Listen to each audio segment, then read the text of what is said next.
All right, so today we're going to be taking a deep dive into Manappuram Finance Limited.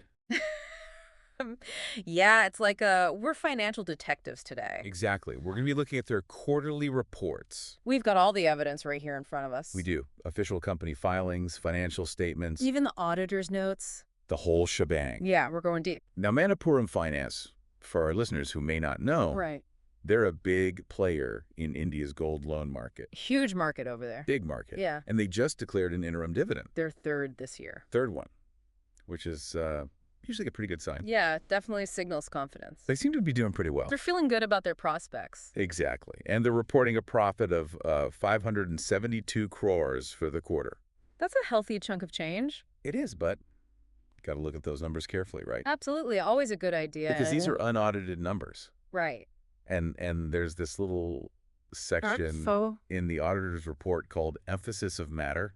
Emphasis of matter. Yeah. Never a good sign. It's not necessarily a bad sign, Right. but it's definitely something to pay attention to. It's like the auditor saying, hey, So look at this. hey, just wanted to point this out. Take a look at this. There might be something interesting here. Yeah, okay. So in this case, they flagged two pretty significant issues. Okay, so what are those two issues? Let's dive in. The first issue involves a subsidiary of Manappuram Finance called Manappuram Comtech and Consultants Limited. Okay. And there's been a case of embezzlement, Embezzlement. an employee siphoning off funds. Oh, that's not good. Not good at all. How much are we talking here? So the investigation has wrapped up, and the confirmed loss is 19.78 crores, 19.78 crores. Wow. which is, a significant sum. That's a lot of money. Now, Manappuram Finance says they have a recovery plan in place. Oh. But of course, that begs the question, right? Right. How solid is this plan? How are they going to get that money back? Will they actually recover the full amount? And even if they do, what about, The damage to their reputation. yeah, the legal costs, Right. all But these they're- additional factors. Investors need to consider all of that. It's not just a simple get the money back kind of thing. It's never that simple, unfortunately. Okay, so embezzlement at a subsidiary. That's clue number one. All right, clue number one. Got it. What's the second red flag? This one concerns another subsidiary called Asirvad Microfinance Limited. Oh. And the Reserve Bank of India, their central bank, has ordered them to stop issuing new loans. Wow, really? Yeah, they've essentially shut down their lending operations. Why? What did they do? That's the million-dollar question. Yeah. And unfortunately, the auditor's report is a bit vague. They cite material supervisory concerns. Material supervisory concerns. Very vague. It could mean a lot of different things, right? It could. Risky lending practices, maybe some compliance issues, who knows? Hmm. But it's definitely a big red flag. Yeah, that's not good. Requires further investigation. Definitely. So how big of a deal is this for Manappuram Finance? Well, that's what we need to find out, right? Right. Is Asirvad a major revenue generator for them? Yeah, if this is a big part of their business, Exactly. this could have a big impact. Could have a serious impact on their financial performance. But they're still saying that Asirvad Microfinance is a going concern. Right. They're projecting confidence. Yeah. Saying they believe it can operate for the foreseeable future. But, I mean, with this restriction, It seems a bit optimistic, doesn't it? it does seem a little bit optimistic. Going concern is an accounting term. Right. But, Yeah. The fact that the auditor felt it necessary to emphasize these matters Yeah. definitely raises some eyebrows. Yeah. That's like saying everything's fine, Right. but then whispering, not so fast. Exactly. A little bit of a contradiction there. It is. All right. So we've got embezzlement. Yep. Regulatory restrictions. Uh-huh. And now conflicting messages about this subsidiary. Sounds like we've got our work cut out for us. We do, and this is just the beginning of our deep dive. Right. So let's keep digging. Let's see what other clues we can uncover. All right. So we've got these two big red flags. Embezzlement at Manappuram Comtech, and then these regulatory restrictions on Asirvad Microfinance. Two pretty serious issues. Yeah, let's start with the embezzlement case. Okay. What else can we learn from the auditor's notes about that? So the report actually goes into some detail about the specifics of the embezzlement. Okay. The employee who was involved was responsible for transferring funds to vendors, Okay. and it seems like they manipulated the system to divert money into their own personal accounts. Classic cooking the books. Yeah, essentially. So what's the damage? We talked about, what was it? 19.78 crores. Right, but like, what does that actually... Right. So for our listeners who might not be familiar with the Indian rupee, Yeah. that's roughly 2.3 million US dollars. Okay, yeah, that's a lot of money. Not a trivial sum at all. No. The report indicates that Manappuram Finance has submitted a recovery plan Okay, to their subsidiary, and it's been approved by the board. okay. So they're trying to recoup the funds. But, I mean, how realistic is that? Right. Is a full recovery even possible? And even if they do recover it, like, what about the hidden costs? Absolutely. You've got legal fees, Right. the cost of the internal investigations. And then there's the potential hit to their stock price. Definitely. Investors are going to react to this news. Yeah, this could make people think twice about doing business with them. You're hitting on a crucial point there. Yeah. Even if they recover all the stolen funds, Right. the long-term repercussions could be significant. Yeah, absolutely. And it raises another question. Okay. Could this embezzlement scandal impact Manappuram Finance itself? I mean, if it happened at a subsidiary, right. Exactly. Could it happen, like, higher up? It makes you wonder about the overall financial controls within the entire Manappuram group. Right, yeah. If one employee could pull this off at a subsidiary, Yeah, what's to say it couldn't happen elsewhere? it's a scary thought. It is a bit concerning. Yeah. This incident could point to some broader weaknesses in their internal controls Okay. and risk management systems. Got it. Investors are going to be scrutinizing their next moves very carefully Yeah, makes sense. to see how they address these issues. Yeah, because trust is a big thing, Huge. especially in finance. Paramount. People need to know their money is safe. Absolutely.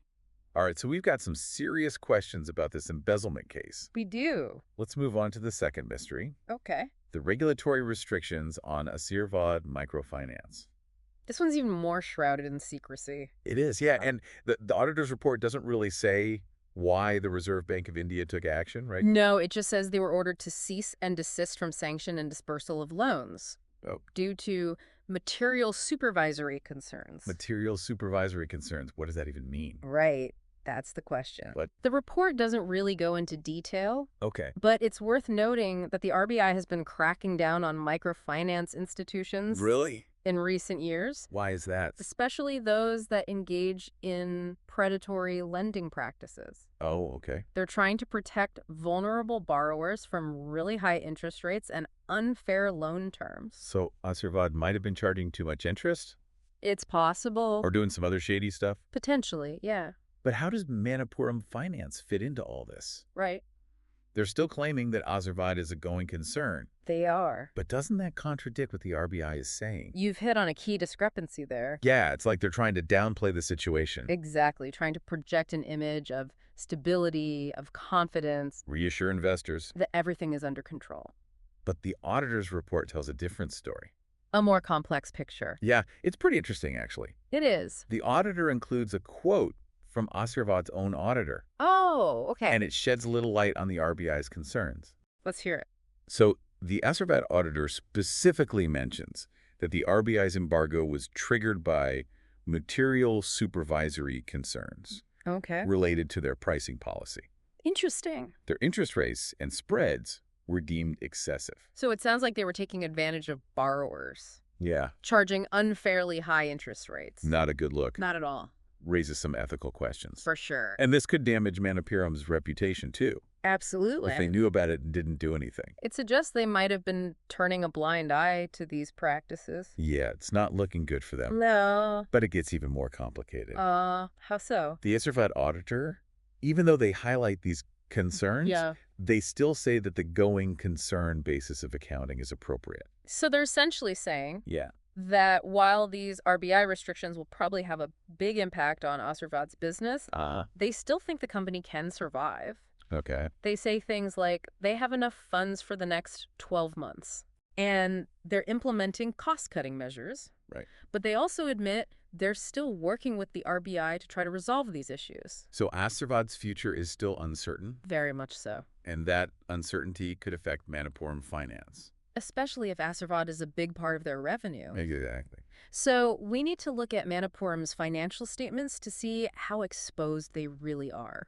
All right, let's take a look at those numbers. Let's dive into the balance sheets and income statements. Put on our financial analyst hats. Time to crunch some numbers. All right, so we've seen some pretty concerning stuff with Manappuram Finance. Yeah, some potential embezzlement Regulatory or issues. real financial thriller. But now it's time to look at the numbers. The cold, hard facts. Yeah, let's see what the financial statements tell us. Exactly. It's like a company's report card. Their financial health and performance. Right there in black and white. So where do we start? What should we be looking at?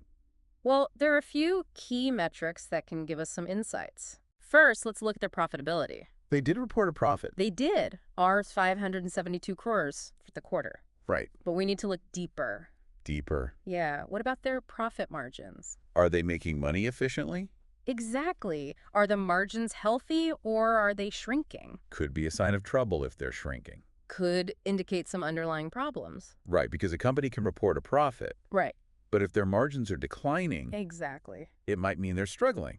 Maybe they can't control costs. Or their core business is weakening. Lots of possibilities. Okay, so profit margins, what else? Debt to equity ratio is another crucial one. Debt to equity. This tells us how much debt they're using compared to their equity. So how much they owe versus how much they own. Precisely. Right. A high debt to equity ratio can be a sign of risk. Especially with all these other issues they're facing. Exactly. If they have a lot of debt, Yeah, these problems with their subsidiaries could make it harder to repay those debts. and that would worry investors. Definitely. Well, we got to consider the impact on future earnings as well. Absolutely. Will they be able to keep making money at the same level? Or will these problems drag them down? Tough to say for sure. Yeah, it's like predicting the weather. Lots of variables at play. But at least these financial metrics, They can give us a better idea of their overall stability. the resilience, can they bounce back? Exactly. Okay, so something we can't forget about here. What's that? These financial statements, Right? they're unaudited. Ah, yes, good point. So they haven't been through a full audit yet. So they haven't been fully scrutinized. Exactly, so the numbers could change. It's always a possibility. And that's where the auditor's emphasis of matter Right. becomes even more important. It's like they're saying, hey, pay attention. There are some things here that could change these numbers. Don't take them at face value. So what's the bottom line for our listeners? I think the big question is, are these isolated incidents? Or are they a sign of a bigger problem? Is there something fundamentally wrong with Manappuram? Are there problems with their controls, their risk management? Their corporate governance, the whole thing. Because if it's just a few isolated incidents, They might be able to recover. but if there are deeper issues, It could be bad news for the company long term.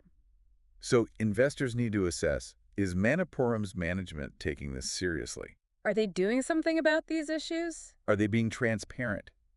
Accountable? Or are they trying to hide things? Yeah, because transparency builds trust, Absolutely. and investors need to trust them. Right. Investing is all about risk and reward. And with Manappuram, there seems to be a lot of risk right now Investors need to weigh those risks carefully. before they make any decisions. Sage advice. So the jury is still out on Manappuram Finance. We'll have to wait and see what happens. See what the audited numbers look like. And how they respond to these challenges. This deep dive has been fascinating, It really shows the complexities of financial analysis. and how important it is to look beyond the headlines Always do your research and talk to a financial advisor. before making any big investment decisions. Well, that wraps up another deep dive. Until next time. Stay curious, stay informed, and keep asking those tough questions.